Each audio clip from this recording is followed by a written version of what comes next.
पता है, आमतौर पर जब हम किसी मेडिकल डायग्नोसिस के बारे में बात करते हैं ना, तो वहाँ एक तरह की स्पष्टता होती है। मतलब एक सटीकता की उम्मीद होती है हम सबको।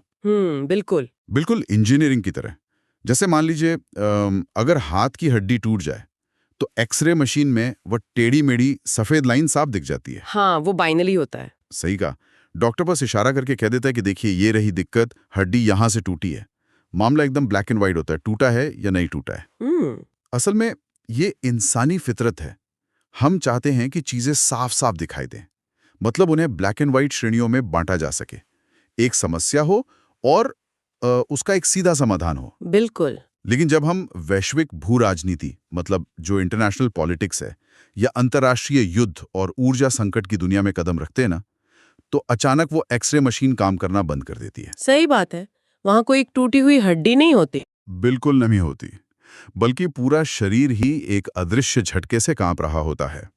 हम एक ऐसे परिदृश्य को देख रहे हैं जो बहुत ही धुंधला है, बहुत जटिल और परतों में लिपटा हुआ है।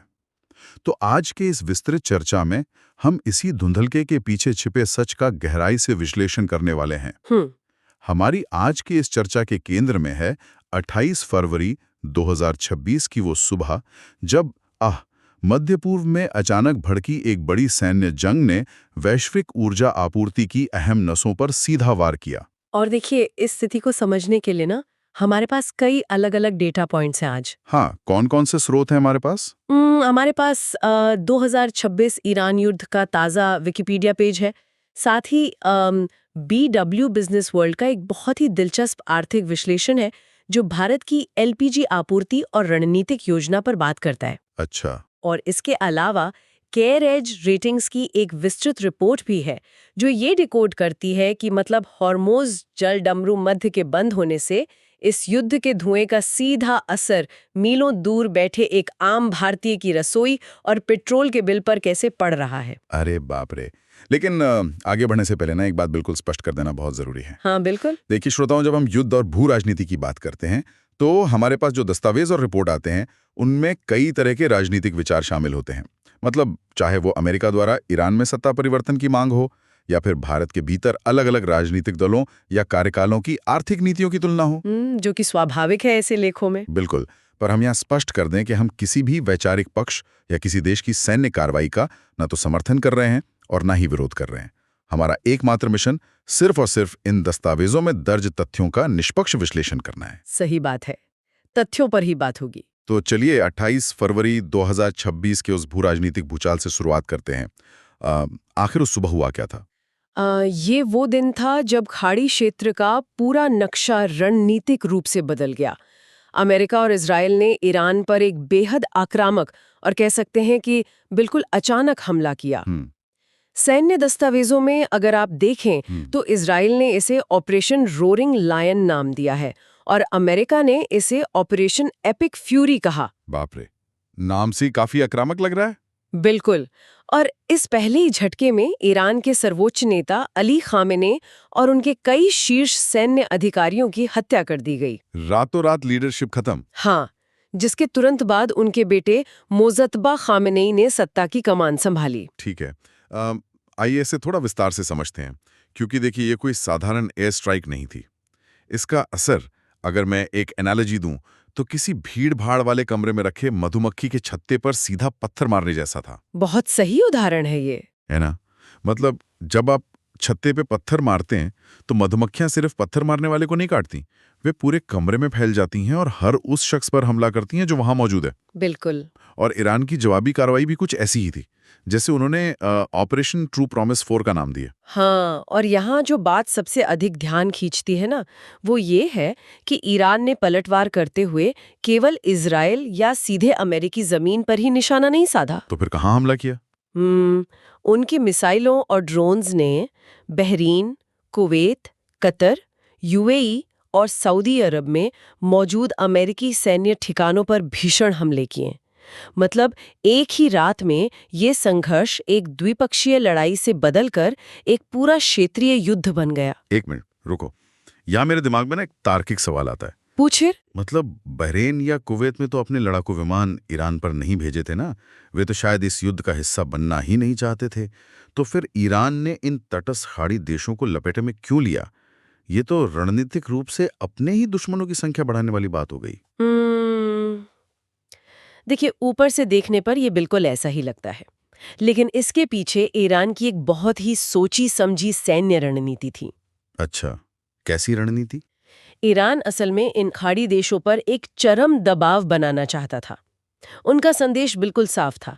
अगर आप अपनी जमीन पर अमेरिकी सैन्य अड्डों को पनपने देते हैं, अगर आप अपने एयर स्पेस का इस्तेमाल अमेरिकी विमानों को करने देते हैं, तो आप तटस्थ नहीं हैं। ओह, समझ गया। हाँ, मतलब जब बैलिस्टिक मिसाइलें आपके पड़ोस के रनवे पर गिरने लगती हैं ना, तो आप ये कहकर नहीं बच सकते कि हम इस युद्ध में शामिल नहीं हैं। ईरान ने एक तरह से उनके लिए तटस्थता के विकल्प को ही खत्म कर दिया। क्या बात है। और इसी आक्रामक रणनीति ने दुनिया के सबसे महत्वपूर्ण व्यापारिक मार्गों में से एक को अपनी चपेट में ले लिया है। बिल्कुल। तो युद्ध के मैदान से निकलकर अब हम आते हैं उस समुद्री रास्ते पर जिसने पूरी वैश्विक अर्थव्यवस्था की सांसें अटका दी हैं। मेरा मतलब है हॉर्मुज जल डमरू मध्य, या जिसे अंग्रेजी में स्ट्रेट ऑफ हॉर्मुज कहते हैं। बहुत ही क्रिटिकल चोक पॉइंट है ये। बिल्कुल। स्रोतों के अनुसार ईरान के इस्लामिक रेवोल्यूशनरी गार्ड कॉर्प्स यानी IRGC ने इस जल डमरू मध्य को पूरी तरह से बंद करने की घोषणा कर दी है। और अगर हम कैरिज की रिपोर्ट देखें तो वो इस जल डमरू मध्य के भूगोल को बहुत स्पष्ट रूप से समझाती है। ये ओमान और ईरान के बीच लगभग 90 समुद्री मील लंबा एक प्राकृतिक समुद्री मार्ग है। ठीक है, 90 मील लंबा है, लेकिन हम 2026 में हैं। हमारे पास दुनिया के सबसे बड़े, सबसे एडवांस्ड और GPS से लैस विशालकाय जहाज हैं। हाँ, तो अगर हॉर्मुज में मिसाइलें गिर रही हैं, तो क्या जहाज बस थोड़ा किनारा पकड़कर या कोई दूसरा लंबा रास्ता नहीं ले सकते? मतलब ये इतना बड़ा प्रलयकारी मुद्दा कैसे बन गया? कोई तो ऑल्टरनेटिव रूट होगा ना पानी में।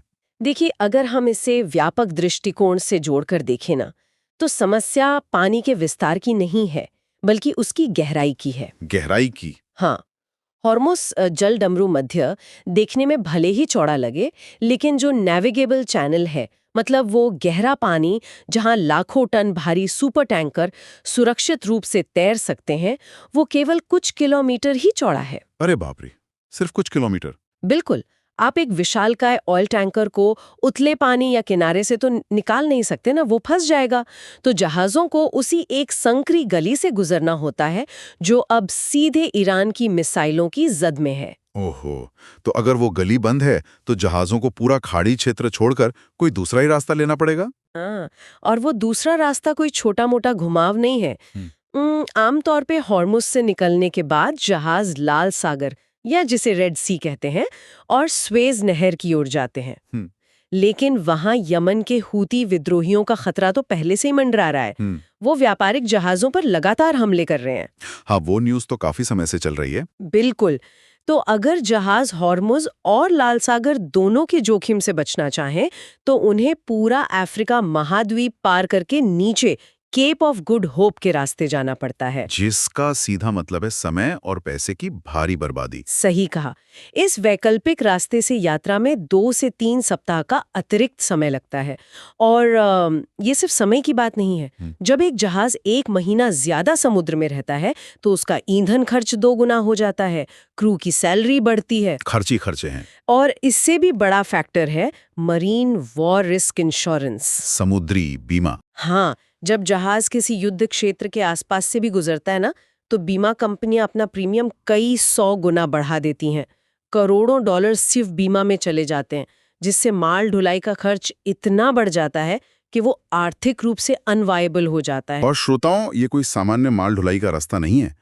रिपोर्ट बताती है कि वैश्विक खपत का 20% कच्चा तेल और दुनिया की 1/3 मतलब 1/3 LNG इसी रास्ते से गुजरती है। बहुत बड़ा हिस्सा है ये ऊर्जा का। बिल्कुल। और जब ये जीवन रेखा कटती है, तो इसका सीधा असर भारत जैसे देशों पर पड़ता है। BW बिजनेस वर्ल्ड का लेख एक बहुत ही गंभीर स्थिति की ओर इशारा करता है। लेख के अनुसार भारत में LPG आपूर्ति में अस्थायी बाधाएं आनी शुरू हो गई हैं। हाँ, और ये बाधाएं इतनी वास्तविक थीं कि भारत सरकार को आवश्यक सेवा रखरखाव अधिनियम, जिसे एस्मा कहते हैं, वो लागू करना पड़ा। तो आखिर इस सब का मतलब क्या है? मतलब एस्मा का जमीनी मतलब क्या है? क्या पुलिस गैस सिलेंडरों के गोदामों की रखवाली कर रही है बंदूक लेके? नहीं नहीं, ऐसा नहीं है। देखिए, एस्मा का मुख्य उद्देश्य पैनिक और जमाखोरी को रोकना है। अच्छा। जब आम जनता सुनती है कि युद्ध शुरू हो गया है और तेल का रास्ता बंद है, तो एक तरह का मनोविज्ञान काम करने लगता है। लोग घबरा जाते हैं। हाँ, लोगों को लगता है कि गैस खत्म हो जाएगी। बिल्कुल। और लोग जरूरत न होने पर भी 2-2, 3-3 गैस सिलेंडर बुक करने लगते हैं। इससे सप्लाई चेन, जो पहले से ही भयंकर दबाव में है, वो पूरी तरह टूट सकती है। सही बात है। तो एस्मा ये सुनिश्चित करता है कि आवश्यक सेवाओं से जुड़े कर्मचारी हड़ताल पर न जाएं और लॉजिस्टिक्स बिना किसी रुकावट के काम करता रहे। आप कह सकते हैं कि एक तरह का कानूनी शॉक एब्जॉर्बर है। कैरेज के आंकड़े इस घबराहट के पीछे का गणित न बहुत अच्छे से समझाते हैं। भारत अपनी जरूरत का लगभग 89% कच्चा तेल आयात करता है। बहुत बड़ा नंबर है ये। 89%। मतलब हम लगभग पूरी तरह से आयात पर निर्भर हैं। 2026 के शुरुआती 10 महीनों में ही हमारे कुल कच्चे तेल के आयात का लगभग 47% हिस्सा सीधे मध्य पूर्व से आया है। हम्म। और सबसे डराने वाली बात, भारत का लगभग 40% कच्चा तेल अकेले इसी हुर्मुज जल डमरू मध्य से होकर गुजरता है, जो अभी बंद पड़ा है। और सोचिए, जब आपकी ऊर्जा का 40% हिस्सा रातों रात रुक जाए या फिर 3 हफ्ते की देरी से आने लगे, तो उसका असर ग्लोबल कमोडिटी मार्केट में तुरंत दिखता है। कीमतों पर असर पड़ता होगा। बिल्कुल। ब्रेंट क्रूड की कीमतें $83 प्रति बैरल से ऊपर जा चुकी हैं और रिपोर्ट चेतावनी देती है कि अगर ये ब्लॉकेड पूरी तरह से कुछ और हफ्तों के लिए जारी रहता है, तो कीमतें 100 से $110 प्रति बैरल के उस मनोवैज्ञानिक स्तर को भी पार कर सकती हैं। और मैं इस डेटा को ना थोड़ा और डिकोड करना चाहूंगा श्रोताओं के लिए, क्योंकि अक्सर लोग सोचते हैं कि ठीक है, अंतर्राष्ट्रीय बाजार में क्रूड ऑयल महंगा हुआ है तो पेट्रोल पंप पर 2-4 रुपए ज्यादा देने पड़ेंगे। हाँ, लोगों को लगता है बस पेट्रोल का बिल बढ़ेगा। लेकिन बात सिर्फ पेट्रोल पंप की नहीं है। ये एक बहुत ही क्रूर डोमिनो इफेक्ट, मतलब एक रिपल इफेक्ट पैदा करता है। इसे ऐसे समझिए कि जब डीजल महंगा होता है ना, तो देश के हर हाईवे पर चलने वाले ट्रक का भाड़ा बढ़ जाता है। और जब भाड़ा बढ़ता है, तो खेतों से मंडियों तक आने वाली सब्जियां, फल और रोजमर्रा का हर सामान महंगा हो जाता है। इसके अलावा एविएशन, मतलब हवाई सफर के टिकट महंगे हो जाते हैं क्योंकि एटीएफ की कीमतें बढ़ जाती हैं। बिल्कुल। और पेंट्स, कॉस्मेटिक्स और केमिकल्स बनाने वाली इंडस्ट्रीज, जिनका basic raw material he petroleum by product से आता है, उनके मुनाफे बुरी तरह से कुड़ जाते हैं। और मैक्रो इकोनॉमिक स्तर पर देखें तो देश का चालू खाता घाटा, जिसे करंट अकाउंट डेफिसिट कहते हैं, वो तेजी से बढ़ने लगता है। और चालू खाता घाटा बढ़ने का सीधा सा मतलब है कि भारत को उतनी ही मात्रा में तेल खरीदने के लिए अब बहुत ज्यादा अमेरिकी डॉलर खर्च करने पड़ रहे हैं। हाँ। जब देश से डॉलर बाहर जाता है, तो रुपया कमजोर होता है, और कमजोर रुपया इंपोर्ट की गई हर चीज को और ज्यादा महंगा कर देता है, चाहे वो मोबाइल फोन जैसे इलेक्ट्रॉनिक्स हो या बड़ी मशीनरी। एक तरह का दुष्चक्र बन जाता है। बिल्कुल। ये एक ऐसा दुष्चक्र है जो पूरी अर्थव्यवस्था को अपनी गिरफ्त में ले लेता है। अब देखिए, यहाँ एक बहुत ही दिलचस्प बात सामने आती है। यहाँ तक की चर्चा सुनकर किसी को भी लग सकता है कि यार, भारत अब तक ठप क्यों नहीं हुआ? सही बात है। मतलब पेट्रोल पंपों पर मीलों लंबी कतारें क्यों नहीं हैं? हाहाकार क्यों नहीं मचा है? और यहीं पर बीडब्ल्यू बिजनेस वर्ल्ड का लेख एक बहुत ही दिलचस्प पहलू सामने रखता है। वो क्या? भारत इस अभूतपूर्व संकट से इसलिए नहीं बचा है क्योंकि कोई रातों रात चमत्कार हो गया है, बल्कि इसलिए बचा है क्योंकि पिछले 1 दशक से एक बहुत ही खामोश लेकिन सख्त नीतिगत ढाल तैयार की जा रही थी। ये बिल्कुल वैसा ही है जैसे आप मौसम विभाग की चेतावनी सुनकर तूफान आने से पहले ही अपने घर की छत पक्की कर लें। जब युद्ध का तूफान आता है तो आप बाजार में छाता ढूंढने नहीं भागते, आप अपने मजबूत घर के अंदर सुरक्षित रहते हैं। बहुत ही सटीक उदाहरण दिया आपने। इस मजबूत घर की पहली दीवार है सप्लायर्स का विविधीकरण या डाइवर्सिफिकेशन। मतलब अलग अलग जगहों से तेल खरीदना। हाँ, एक समय था जब भारत अपने तेल के लिए गिने चुने खाड़ी देशों पर बहुत अधिक निर्भर था, लेकिन आज भारत दुनिया भर के 40 अलग अलग देशों से कच्चा तेल खरीद रहा है। 40 देश? बिल्कुल, जिसमें दक्षिण अमेरिका के अर्जेंटीना जैसे दूर दराज के देश भी शामिल हैं। इसका सीधा फायदा ये है कि अगर दुनिया के एक हिस्से में आग लगी है, तो आपके देश के पहिए रुकेंगे नहीं।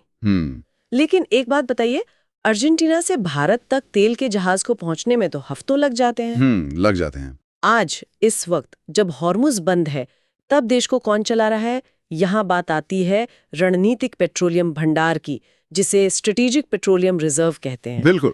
मैं सच कहूं तो ये विषय मुझे व्यक्तिगत रूप से बहुत हैरान करता है। जब हम तेल का भंडार सुनते हैं तो हमारे दिमाग में खेतों में रखे हजारों लोहे के टैंक आते हैं, लेकिन लेख बताता है कि ये उससे कहीं ज्यादा एडवांस्ड है। जी। क्या आप समझा सकती हैं कि ये काम कैसे करता है? जरूर। ये इंजीनियरिंग का एक शानदार नमूना है। भारत ने विशाखापट्टनम, मंगलुरु और पाडूर में विशालकाय भूमिगत रॉक कैवर्न्स बनाए हैं। मतलब जमीन के बहुत नीचे चट्टानों को काटकर विशाल गुफाएं बनाई गई हैं। जमीन के नीचे चट्टानों में लोहे के टैंकों में क्यों नहीं रखा? क्योंकि भूमिगत चट्टानी गुफाएं सबसे ज्यादा सुरक्षित होती हैं। पहला तो ये कि ये किसी भी हवाई या मिसाइल हमले से पूरी तरह महफूज रहती हैं।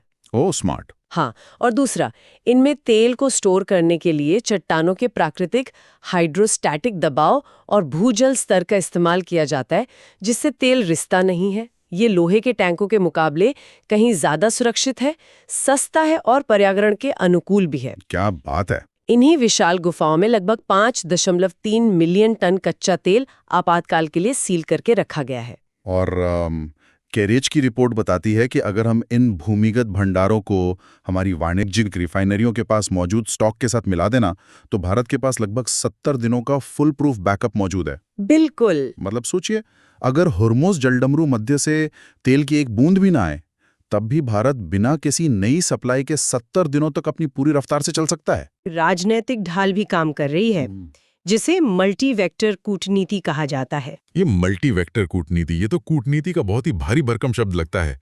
एक आम मंगलवार की सुबह भारतीय विदेश मंत्रालय में इसका जमीनी मतलब क्या होता है? इसका सीधा सा मतलब है विरोधाभासों को साधना। मतलब एक तरफ भयंकर युद्ध चल रहा है और उसी दिन एक भारतीय राजनयिक वॉशिंगटन में अमेरिकी अधिकारियों के साथ बैठकर बात कर रहा है, और कुछ ही घंटों बाद वही या कोई दूसरा अधिकारी तेहरान में ईरानी नेतृत्व से भी संपर्क में है। दोनों तरफ बात हो रही है। हाँ, भारत दोनों ध्रुवों के साथ एक साथ इस तरह से बात कर रहा है कि ना तो अमेरिका भारत को ईरान का समर्थक माने और ना ही ईरान भारत को अमेरिका का प्रॉक्सी समझे। और ये कसरत सिर्फ तेल के लिए तो नहीं हो रही है ना? बिल्कुल नहीं। इसके पीछे एक बहुत बड़ा मानवीय संकट है। पश्चिम एशिया के इस पूरे युद्धग्रस्त क्षेत्र में लगभग 90 लाख भारतीय नागरिक रहते हैं और काम करते हैं। 90 लाख? हाँ, और अगर स्थिति और बिगड़ती है तो भारत को इतिहास का सबसे बड़ा इवैक्यूएशन या निकासी ऑपरेशन चलाना पड़ सकता है। आप अपने नागरिकों को तभी सुरक्षित निकाल सकते हैं जब आपके रिश्ते हर उस देश से हों जिसके हाथ में उस वक्त बंदूक है। बहुत सही बात कही आपने। BW लेख का लेखक ना इस वर्तमान कूटनीतिक और रणनीतिक तैयारी की तुलना सीधे तौर पर 2012-13 के यूपीए काल से करता है। वो दौर काफी अलग था। हाँ, उन दिनों भी ईरान पर पश्चिमी देशों के प्रतिबंध लगे थे, लेकिन तब भारत की स्थिति बहुत अलग थी। डेटा बताता है कि उस समय भारत का ईरान से आयात एक ही झटके में 26% गिर गया था। और उसका मुख्य कारण ये था कि हमारे पास उस वक्त पेमेंट का कोई सुचारू वैकल्पिक ढांचा नहीं था। अच्छा। डॉलर में व्यापार तो बंद हो गया था और जो रुपला रियाल भुगतान तंत्र था वो पूरी तरह से विकसित नहीं था, जिसके कारण ईरान को किया जाने वाला लगभग $1.5 बिलियन का भुगतान सिस्टम में ही अटक गया था। ओहो, आज हमारे पास वित्तीय और रणनीतिक बफर मौजूद हैं, लेकिन इस मजबूत ढाल और कूटनीतिक संतुलन के बावजूद ना एक बहुत बड़ी और उलझी हुई गुत्थी अभी भी बाकी है, जो भारत के सामने एक गहरा संकट पैदा कर सकती है, और वो है रूसी तेल की उलझन। ये इस पूरे भू राजनीतिक शतरंज का सबसे पेचीदा मोहरा है। बिल्कुल। कैरिज की रिपोर्ट का एक डेटा पॉइंट बहुत ही चौंकाने वाला है। 2025 में भारत अपनी ऊर्जा जरूरतों को पूरा करने के लिए रूस से प्रतिदिन 1.71 मिलियन बैरल तेल का आयात कर रहा था। ठीक है। लेकिन अमेरिकी प्रतिबंधों के लगातार सख्त होने के कारण 2026 की शुरुआत तक ये आंकड़ा तेजी से गिरकर सिर्फ 1.16 मिलियन बैरल प्रतिदिन रह गया। तो अब स्थिति यह है कि हॉर्मुज़ का रास्ता बंद है, मध्य पूर्व से तेल लाना बीमा और लॉजिस्टिक्स के कारण बहुत बहुत महंगा हो गया है। हाँ। तो तार्किक रूप से कोई भी कहेगा कि भाई भारत सरकार चुपचाप मॉस्को को फोन घुमाए और कहे हमें और ज्यादा रूसी तेल भेज दो, बिल्कुल वैसे ही जैसे हमने 2022 में किया था। हम ऐसा क्यों नहीं कर पा रहे हैं? क्योंकि 2022 और 2026 की दुनिया में बहुत फर्क आ चुका है। क्या फर्क है? आज अमेरिका खुद मध्य पूर्व में एक सक्रिय और आक्रामक युद्ध लड़ रहा है। अमेरिका का पूरा तंत्र इस वक्त हाई अलर्ट और एकदम हाइपर सेंसिटिव मोड में है। वे सेकेंडरी सैंक्शंस या द्वितीयक प्रतिबंधों का बहुत ही आक्रामकता से इस्तेमाल कर रहे हैं। तो इस सेकेंडरी सैंक्शन का मतलब क्या है? मतलब अगर कोई भारतीय रिफाइनरी रूसी कंपनी से तेल खरीदती है तो अमेरिका क्या कर सकता है?